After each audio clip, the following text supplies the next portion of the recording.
नमस्कार, मी Rajkor Anil Raje Bhosale, doctor Sharadchandra Pawar, College of Agriculture Baramati यातली 4th इयरची विद्यार्थिनी. आज आम्ही रावे प्रोग्राम निमित्ताने प्रगतशील शेतकरी सर रणजित फरांदे सर यांच्या जांभळाच्या बागेत आम्ही आज आलो आहोत. सर, तुमचा परिचय.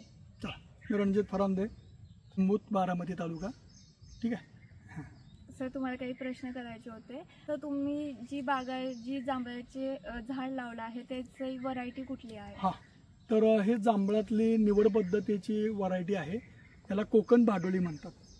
या व्हरायटीचं किंवा या जातीचं वैशिष्ट्य हे आहे की याचा आकार खूप छान आहे, आकर्षक आहे, गर याच्यामध्ये जास्त आहे आणि बियाची साईज कमी आहे आणि चवीला खूप चांगला आहे. ॲक्सेप्ट करतात लोक. अच्छा.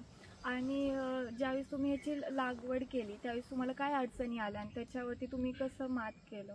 हां, ॲक्च्युली शेतामध्ये तुम्हाला अडचणी येत नाहीत. अडचणी कुठे येतात तर आपल्या माइंडमध्ये असतात किंवा आपल्याला आजूबाजूच्या लोकांमध्ये असतात. ते लोक सांगत असतात की पारंपरिक पद्धतीनं तुम्ही शेती करताय, त्याला फाटा द्यायचं म्हटलं की पहिल्यांदा त्याला आडवं येतात. तर तुमच्यामध्ये ताकद पाहिजे की काय होईल ते जाईल, मी प्रयोग करायचा चाललोय, मी करायचं आहे. सुरुवातीला त्याच्या अडचणी आल्या, तेवढीच अडचण होती. शेतामध्ये तशी आजची अडचण नाही आली. धाडस लागतं.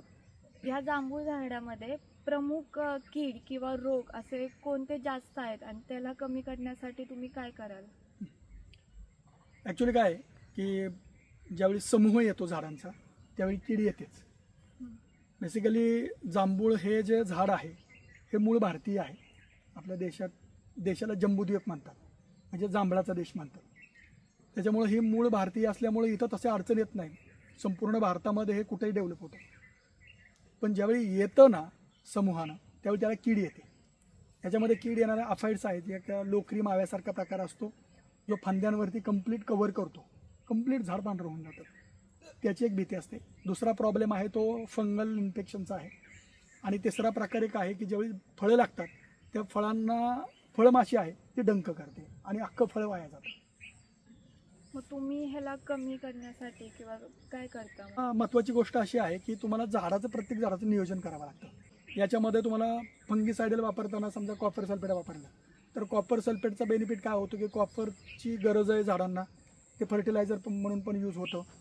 आणि सल्फेट पण त्याला गरज आहे, त्याचं पण फर्टिलायझर यूज होतो आणि ते फंगीसायडल म्हणून काम करतं. म्हणजे ड्युअल ॲडव्हान्टेज मिळतो आपल्याला. खत पण होतं आणि फंगीसायडल पण होतं. सुरुवातीला काय की एखादा केमिकल स्प्रे घेतलं तर ठीक आहे, नंतर तुम्हाला नीमार्क वगैरे वापरून कंट्रोलमध्ये आणू शकता. आणि जी कीड आहे, फळमाशी आहे, त्याला सापळे लावायला लागतात. ते सापळे लावले की कंट्रोलमध्ये येऊ शकतं, बरं पडतं ते. आणि आता जे नवीन शेतकरी आहेत ज्यांना जांभळाची म्हणजे शेती करायची आहे त्यांच्यासाठी तुम्ही काय सांगाल? लावायला हरकत नाही, जांभळाची शेती करायला काहीच हरकत नाही. फक्त येणारं जो प्रॉब्लेम आहे त्याच्यातला एकच महत्त्वाचा प्रॉब्लेम आहे की त्याचं नियोजन करताना किंवा तुम्हाला ज्यावेळी त्याचं हार्वेस्टिंग करायचं आहे तर हार्वेस्टिंग करताना तुम्हाला जे मजूर आहे तो मजूर तुम्हाला मिळाला पाहिजे. कारण झाडावर चढून जांभळ काढावं लागतं. खूप जरी मोठं नाही केलं झाड, जरी तुम्ही कंट्रोलमध्ये ठेवलेलं असेल त्याचं हाईट वगैरे, तरी वरती चढल्याशिवाय तुम्हाला फळं नाही काढता येत. सगळी खालून फळं नाही निघत. त्यामुळं पाऊस वगैरे पडला तर निसरडं होतं, घसरून पडण्याची भीती असते. मजुराची तयारी पाहिजे काढण्याची आणि मजूर तुम्हाला मिळाला पाहिजे. पर्टिक्युलर कंडिशनमध्ये जर पाऊस वगैरे झाला तर हार्वेस्टिंग जर तुम्हाला जमणार असेल तर लावायला हरकतच नाही. भविष्यात या जांभळाच्या झाडापासून आपण अजून काय उत्पन्न करू शकतो? खूप करता येतं याच्यातून. पहिली गोष्ट म्हणजे फक्त जांभूळ पिकवून बॉक्स भरून बाजारात देण्यापेक्षा त्याचे बाय प्रॉडक्ट जर तुम्हाला करता आले तर you will get good success. कसं तर त्याच्यामध्ये आपण आसव, आरिष्ठ म्हणजे द्राक्षासव जसं करतात तसे जंबासव करता येतं. त्याच्यामध्ये सगळे कंटेंट राहतात. ते हेल्दी ड्रिंक आहे. परत त्याचा आरिष्ट करू शकतो, जसं की त्याच्यामध्ये पावडर वगैरे फॉर्ममध्ये करू शकतो, वाईन करू शकतो. परत त्याचं जामून शॉट वगैरे तुम्ही घेता ते करू शकतो. जांभळाच्या वड्या करू शकतो. कॅडबरीसारख्या छानशा दिसतात, आकर्षक आहेत आणि चवीला पण चांगले आहेत. असे बाय प्रॉडक्ट जर केले आणि काही बाय प्रॉडक्ट तुम्ही एक्सपोर्ट लेवलवरती जर करू शकला तर खूप चांगले. पण त्यासाठी बऱ्याच शेतकऱ्यांनी एकत्र आलं आणि मग केलं तर खूप चांगलं सक्सेस मिळेल. एकाने करणं, त्याने खर्च करणं आणि ग्रुपमध्ये खर्च करणं हे शेतकऱ्यासाठी परवडणारी गोष्ट असते. धन्यवाद सर, तुमच्याकडून आज आम्हाला खूप नवीन आणि महत्त्वपूर्ण बातमी म्हणजे माहिती भेटली, त्यासाठी थँक्यू. नमस्ते.